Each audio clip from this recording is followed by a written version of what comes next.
Hello বন্ধুরা, আমি হাসনাত। তোমরা হচ্ছে আমার channel math tricks by Hasnat. বন্ধুরা, আজকে আমরা খুব গুরুত্বপূর্ণ 10টি অঙ্ক নিয়ে আলোচনা করব। খুবই ইম্পর্টেন্ট। তো প্রত্যেকটি অঙ্ক একটু মন দিয়ে বোঝো। তোমরা যারা চাকরির জন্য প্রিপারেশন নিচ্ছ তাদের জন্য অনেক উপকারে আসবে। তো চলো শুরু করে আজকে ক্লাস। দেখো, প্রথম ক্লাসে আমরা গত ক্লাসের যে হোমওয়ার্কটা ছিল সেটা দিয়ে শুরু করব। হোমওয়ার্ক দিয়েছিলাম আমি যে এক্স বাই ওয়াই সমান 6/5। তাহলে X square plus Y square উপরে আর X square minus Y square নিচে, এটার মান কত হবে।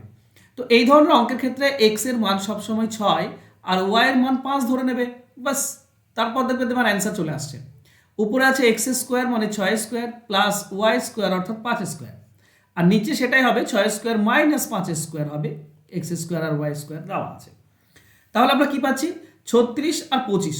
36 প্লাস 25 এটা উপরে, আর নিচে হচ্ছে 36 মাইনাস 25। দেখো, 36 আর 25 যোগ করলে হচ্ছে 61। 61 উপরে থাকবে, আর নিচে 36 থেকে 25 বিয়োগ করলে 11 থাকে। তো 61/11 এটাই হবে আমাদের অ্যান্সার। অ্যান্সার হবে অপশন এ। তোমরা অনেকেই সঠিক উত্তর করেছো, ওয়েল ডান। চলো আজকের কোশ্চেনের দিকে যাই। দেখো, আজকের প্রথম কোশ্চেন ভালো করে খেয়াল করো। বলা হয়েছে 40612x3 x এর মান কত হলে সংখ্যাটি 11 দ্বারা বিভাজ্য হবে। দেখো, 11 দ্বারা বিভাজ্যতার একটা নিয়ম রয়েছে, যেমন 40612x আর 3, এটাই তো দেওয়া আছে।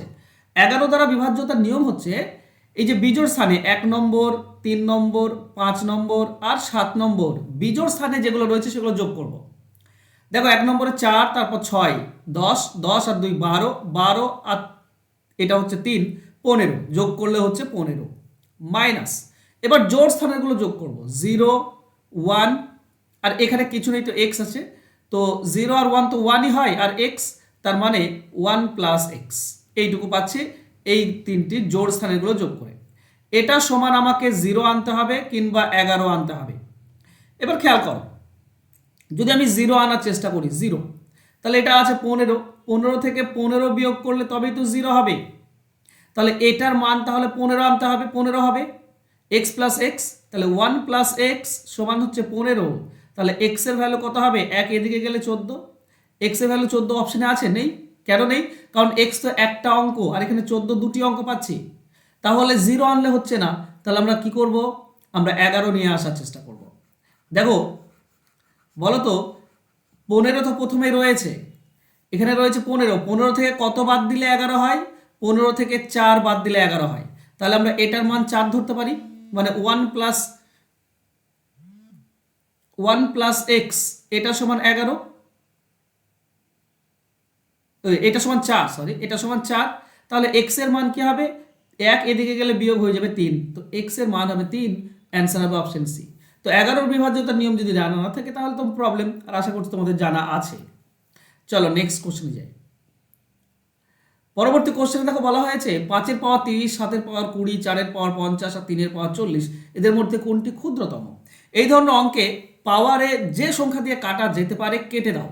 দেখো, পাওয়ারটিকে 10 দিয়ে কাটা যায়, তাই না? দেখো, 5-এর পাওয়ার 30কে 10 দিয়ে কাটলে কত পাবে? 3। 7-এর পাওয়ার আছে 20, 20কে 10 দিয়ে কাটলে কত হবে? 2। 4-এর পাওয়ার 50 আছে, তো 50কে 10 দিয়ে কাটলে পাই 5। আর 3-এর পাওয়ার 40 আছে, 40কে 10 দিয়ে কাটলে আমরা পাই 4। এইটাই তো কেটে দিলাম, সব পাওয়ারগুলোকে 10 দিয়ে ভাগ করেছি। তাহলে 3-এর পাওয়ার 5 মানে কত হবে? 125, 5-এর কিউব। 7-এর স্কোয়ার কত হয়? 49। 4-এর পাওয়ার 5 মানে 4-এর পাওয়ার 5 মানে হচ্ছে 1024, আর 3-এর পাওয়ার 4 মানে হচ্ছে 81। তো কোনটি ক্ষুদ্রতম? 49 ক্ষুদ্রতম, মানে 7-এর পাওয়ার যেটা ছিল সেটা হচ্ছে ক্ষুদ্রতম। এটাই হবে অ্যান্সার। বৃহত্তম বললে 4-এর পাওয়ার 50, এটা বৃহত্তম হতো। ক্লিয়ার? চলো নেক্সট কোশ্চেন যাই। পরবর্তী 3 নম্বর কোশ্চেন দেখো, বলা হয়েছে 1 প্লাস 1/2, 1 মাইনাস 1/2, 1 মাইনাস 1/3, 1 মাইনাস 1/4 এরকম দেওয়া আছে একটা সিরিজ। তো কিচ্ছু না, এগুলোর ক্ষেত্রে লসাগু করে দাও। দেখো, প্রথমটা লসাগু হবে 2, নিচে 2 থেকে 1 বিয়োগ গেলে 1 হয়, ইন্টু তারপরেরটা দেখো 3 লসাগু, এখানে 3 থেকে 1 বিয়োগ তার মানে 2 হলো। তারপরে 4 লসাগু, 4 থেকে 1 বিয়োগ করলে 3, উপরে 1 কম আসছে তাই না? প্রত্যেকটিতে 2 উপরে 1, নিচে 3 উপরে 2, নিচে 4 উপরে 3, 1 কম আছে। তো এটা লাস্টেরটার নিচে এক্স হলে উপরে এক্স মাইনাস ওয়ান হবে, এক কম হবে, তো এক্স মাইনাস ওয়ান। এবার কাটছে কোনটা দেখো, প্রথমটার সঙ্গে তার পরের উপরটা কাটছে, এটার সঙ্গে তার পরের উপরটা কাটছে, তাহলে এটার সঙ্গে তার পরের উপরটা কাটবে, আর এর নিচেরটার সঙ্গে এর পরের উপরটা কেটে যাবে, কারণ এর আগেরটা তো এক্স মাইনাস ওয়ান হবে অবশ্যই। কেন? এক এক করে কমছে, দেখো 4 থেকে 3, 3 থেকে 2, তাহলে এটা এক্স থেকে এক্স কম হবে একটা, তাই না? তো থাকবেটা কি, এখানে উপরে দেখো 1 থাকলো আর নিচে এক্স, এই দুটি কাটলো না, উপরে 1 আর নিচে এক্স, এটা কাটছে না, এটাই হবে আমাদের অ্যান্সার। তো 1/x অ্যান্সার হবে অপশন 1। চলো নেক্সট কোশ্চেন যাই। পরবর্তী কোশ্চেন দেখো, খুব ইন্টারেস্টিং কোশ্চেনটা এবং এর অ্যান্সার খুব সহজে বেরিয়ে যায়। ব্যাপার হচ্ছে এখানে 295 স্কোয়ার দেওয়া আছে আর এখানে একটা গুণ দেওয়া আছে 298 আর 292। দেখো খেয়াল করো, 295 থেকে 298 3 বেশি, আর 295 থেকে 292 3 কম। তো 3 এক জায়গায় বেশি হচ্ছে, 3 এক জায়গায় কম হচ্ছে, তাহলে এই 3-এরই স্কোয়ার করে দাও, তুমি অ্যান্সার পেয়ে যাবে 9। ঠিক আছে, এবার কেন হয় সেটা একটু ব্যাখ্যা করে বলে দিই, কেন 9 পাই আমরা। দেখো আমরা এই অঙ্কটিকে তো এভাবে কল্পনা করতে পারি, 295 স্কোয়ার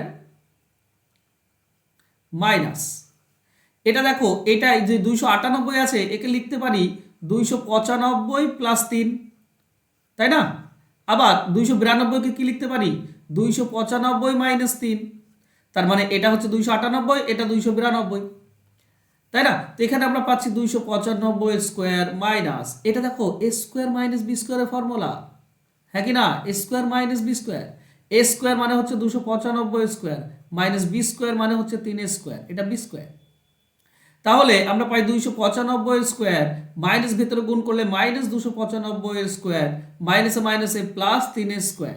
দেখো এইটা আর এইটা কেটে যাবে, প্লাস মাইনাস আছে, তো প্লাস 3 স্কোয়ার থাকছে মানে 9, এটাই হবে অ্যান্সার। কিন্তু কিচ্ছু না বন্ধুরা, কিচ্ছু না, এখান থেকে যত বেশি তার স্কোয়ার করে দাও অ্যান্সার পেয়ে যাবে, বা এটা থেকে এটা যত কম তার স্কোয়ার করে দাও অ্যান্সার পেয়ে যাবে সহজেই। চলো নেক্সট কোশ্চেনে যাই।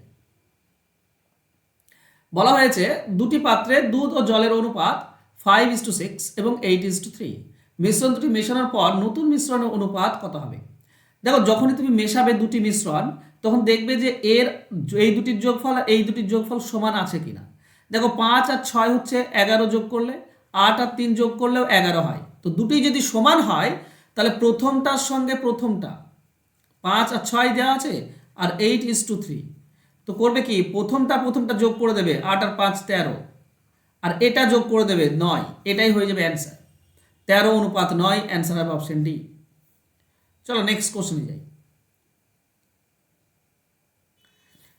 পরবর্তী কোশ্চেন হচ্ছে দুই রকম পিতলে তামা ও দস্তার অনুপাত 8:3 আর 15:7। দুই রকম পিতল 5:2 অনুপাতে মেশানো হলো এবং নতুন একরকম পিতল পাওয়া গেল। নতুন ধরনের পিতলের তামা ও দস্তার অনুপাত কত? দেখো খেয়াল করো তো, এখানে 8 আর 3 আছে, যোগ করলে 11 হয়, এটা 15 আর 7 আছে, এটা যোগ করলে 22 হয়। তো 11কে 22 করা যায়, তার মানে কত, 2 গুণ করলে 22 হয়ে যায়, তো এই দুটির সঙ্গে 2 গুণ করে দাও। 8-এর সঙ্গে 2 গুণ করো আমরা পাবো 16, আর 3-এর সঙ্গে 2 গুণ করলে 6, দেখো 22 হয়ে গেল। তো এই অনুপাত আর এই অনুপাত এই দুটি কিন্তু একই অনুপাত, 8 আর 3 যেটা, 16 আর 6 এই দুটি কিন্তু একই জিনিস, তাই না? এই যে 16 আর 6 পেয়েছি আমরা, একে তুমি 2 দিয়ে কাটো, 8 আর 3ই পাবে। ক্লিয়ার? আর নিচে ওটা লেখো 15:7, এটাও কিন্তু 22, 15:7 এটাও 22, উপরটা নিচেটা দুটি সমান। এবার খেয়াল ব্যাপার, দুটি কিন্তু একই মেশানো হয়নি, প্রথমটা 5 ভাগ মেশানো হয়েছে, দ্বিতীয়টা 2 ভাগ, তো এটা যদি 5 ভাগ মেশাই তাহলে 5 গুণ হয়ে যাবে, এটা যদি 2 ভাগ মেশাই তো 2 গুণ হয়ে যাবে। দেখো তুমি যদি 5 ভাগ মেশাও তাহলে কি হবে, 5 × 16 80 আর 5 × 6 30, এটা আমরা পেলাম 80 আর 30। এটা 2 মেশালে 2 15 30 পাবো, আর 2 7 14 পাবো, তাই না? এবার প্রথমের সঙ্গে প্রথম আর দ্বিতীয় মিশিয়ে দিলে অ্যান্সার চলে আসবে। তো প্রথমে আনুপাতিক এটা সমান করে নিতে হয়, তারপর যত অনুপাতে মেশাবো সেই অনুপাত গুণ, তারপর জাস্ট যোগ। তাহলে এটা কত হচ্ছে 110 আর এটা হচ্ছে 44। দেখো 22 দিয়ে কাটলে 5 পাই, 22 দিয়ে কাটলে 2 পাই, মানে 5:2, এটাই হবে অ্যান্সার। অ্যান্সার হবে অপশন ডি। ক্লিয়ার হচ্ছে তো? চলো নেক্সট কোশ্চেনে যাই। পরবর্তী কোশ্চেন বলেছে একটি বিদ্যালয়ে ছাত্রছাত্রীর অনুপাত 2:3, ছাত্রছাত্রীর সংখ্যা যথাক্রমে 20% ও 10% বৃদ্ধি পায়, তবে নতুন অনুপাত কত হবে? দেখো এখানে অনুপাত দেওয়া আছে কিন্তু এখানে পার্সেন্টেজের ব্যাপার আছে। তো পার্সেন্টেজের যদি ব্যাপার থাকে তাহলে 2কে আমরা ধরবো 200 জন ছাত্র, আর 3কে আমরা ধরবো 300, ধরো 300 জন ছাত্রী। এখন ছাত্র বাড়ছে 20%, তো 100তে 20, তাহলে 200তে কত হবে? 40। তাহলে 40 যদি ছাত্র বেড়ে যায় তাহলে টোটাল কত ছাত্র হয়ে যাবে? 200 জন ছিল, 40 জন বেড়ে গেল, 240 হয়ে যাবে। আর ছাত্রী কত বাড়ছে? 10%। আচ্ছা 100তে 10, তার মানে 300তে 30 বাড়বে, তাহলে টোটাল কত হয়ে যাবে? 300 ছিল আর 30 বেড়ে গেল, হয়ে যাবে 330। এটাই তো নতুন ছাত্র নতুন ছাত্রী, অনুপাত বের করো। দেখো এই পক্ষের একটা শূন্য, এই পক্ষের শূন্য কেটে দাও, আর 3 দিয়ে কাটো 8, এটা 3 দিয়ে কাটলে 11, তো 8:11, অ্যান্সার হবে অপশন ডি। ক্লিয়ার? চলো নেক্সট কোশ্চেনে যাই। একটি চৌবাচ্চায় 2টি পাইপ আছে, একটি পাইপ দিয়ে সম্পূর্ণ খালি চৌবাচ্চা 8 ঘন্টায় পূর্ণ করা যায়, অন্য পাইপ দিয়ে সম্পূর্ণ ভর্তি চৌবাচ্চা 5 ঘন্টায় খালি করা যায়। 2টি পাইপ একসঙ্গে খুলে দিলে 3/4 অংশ কতক্ষণে? দেখো একটা ভর্তি করে 8 ঘন্টায় আর একটা খালি করে 5 ঘন্টায়। যদি এরকম থাকে একজন ভর্তি করে একজন খালি করে, তাহলে দুজনে মিলে কতক্ষণে খালি করবে? তার নিয়ম হচ্ছে XY উপরে গুণ, নিচে XY বিয়োগ হয়। তার মানে 8 আর 5 উপরে গুণ হবে আর নিচে 8 আর 5 বিয়োগ হবে। কিন্তু এটা টোটালটা, কিন্তু টোটাল তো খালির কথা বলেনি, 3/4 অংশ খালি বলেছে, তো সময়টাও 3/4 লাগবে, তো 3/4 দিয়ে গুণ করে দাও। ঠিক আছে, এটাতে আমরা সম্পূর্ণটা পেতাম, এটা চাইনি, চেয়েছে 3/4 অংশ, তো 3/4 অংশ সময় লাগবে। তাহলে উপরে কত পাচ্ছি? 8, 5 আর নিচে হচ্ছে 3 ইন্টু 3/4, 3-এর সঙ্গে 3 কেটে দাও, 4 দিয়ে 8 কাটলে 2, তার মানে 5 2 10 ঘন্টা। এটাই হবে অ্যান্সার, অ্যান্সার হবে অপশন এ। ক্লিয়ার? চলো নেক্সট কোশ্চেনে যাই। দেখো পরবর্তী কোশ্চেন, একটি নল অপর একটি নল অপেক্ষা 3 গুণ দ্রুত সময়ে ট্যাঙ্ক পূর্ণ করতে পারে। যদি উভয় নল 12 মিনিটে পূর্ণ করে, তাহলে দ্রুত গতিতে পূরণের নলটি কতক্ষণে ট্যাঙ্কটি পূর্ণ করবে? দেখো যে দ্রুত গতিতে পূরণ করে তার তো সময় কম লাগে, তার একটা সিম্পল নিয়ম আছে, নিয়ম হচ্ছে x into n+1 divided by n। x মানে কি?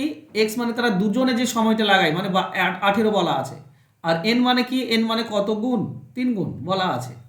বাস এই ফর্মুলা বসিয়ে দেবো, অ্যান্সার হয়ে যাবে। দেখো আমরা পাবো 18 ইন্টু n+1 মানে 3 + 1 4 ডিভাইডেড বাই n, n মানে 3, 3-এর সঙ্গে 18 কাটলে 6, তার মানে 24 মিনিট। এটাই হবে সঠিক উত্তর, অ্যান্সার হবে অপশন। যদি বলতো ধীর গতি সম্পন্ন নলটি, তো ধীর গতি সম্পন্ন নলের হচ্ছে x ইন্টু n+1, বাস এতটুকুই হয়। এটা বের করলে পেয়ে যাবো, x এর মান 18 আর n+1 মানে 3 + 1 4, তার মানে 72। যে ধীর গতিতে পূর্ণ করে তার 72 সময় লাগবে। ক্লিয়ার? চলো আচ্ছা নেক্সট কোশ্চেন হোমওয়ার্ক রয়েছে, তো হোমওয়ার্কে যাওয়ার আগে বলবো, তোমরা যদি সিলেবাস তোমরা যদি সুবিধাস কমপ্লিট না করেছো তাহলে কিন্তু অনেক দুবিধায় রয়েছে। তোমরা চাকরির পরীক্ষার প্রিপারেশন নিচ্ছ আর সুবিধাস কমপ্লিট নেই, খুব বেশি মুশকিল তোমাদের জন্য। তো তোমরা যদি লাইভ সুবিধাস স্যারের বইটা, পুরো বইটা চ্যাপ্টার বাই চ্যাপ্টার আমার সঙ্গে প্রিপারেশন নিতে চাও, অঙ্কগুলোকে সমাধান করতে চাও, তাহলে করতে পারো। আমি কিন্তু চ্যাপ্টার বাই চ্যাপ্টার গুগল মিটে তোমাদেরকে লাইভ ক্লাস করাই, সমস্ত ক্লাস রেকর্ডেড থাকে যাতে করে তুমি পরে দেখতে পারবে। উত্তর সহ বা উত্তর ছাড়া দুটোই PDF তোমাদেরকে দেওয়া হয়। সপ্তাহে 3 দিন করে ক্লাস, শর্টকাটে সমাধান, আর মোট কোর্স ফি হচ্ছে 299 টাকা। একবার মাত্র 299 টাকা দিয়ে পুরো বইটার তুমি কিন্তু সলিউশন আমার কাছে পেয়ে যাবে। এই যে ফোন নাম্বার দেখছো, এই ফোন নাম্বারে যোগাযোগ করলেই তুমি কিন্তু আমার সঙ্গে কথা বলতে পারো। ঠিক আছে, সুবিধা স্যারের বইটা কিন্তু কমপ্লিট করা একান্তই জরুরি। যদি তুমি চাকরির পরীক্ষার জন্য প্রিপারেশন নিচ্ছ, অবশ্যই তোমাকে এটা কমপ্লিট করতে হবে। ওকে, চলো যাই আজকের আমরা হোমওয়ার্কে। দেখো হোমওয়ার্কটা দিয়েছে, দুটো নল আছে, এক্স নল আর ওয়াই নল, 24 ও 32 মিনিটে পূর্ণ করতে পারে। নল দুটি একসঙ্গে খুলে দেওয়ার কত পরে ওয়াই নলটি বন্ধ করলে 18 মিনিটে পূর্ণ হবে।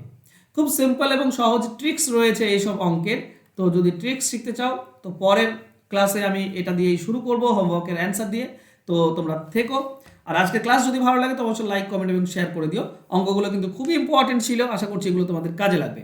থ্যাংক ইউ সো মাচ বন্ধুরা আজকে আমার সঙ্গে জুড়ে থাকার জন্য। দেখা হবে নেক্সট ক্লাসে, ধন্যবাদ।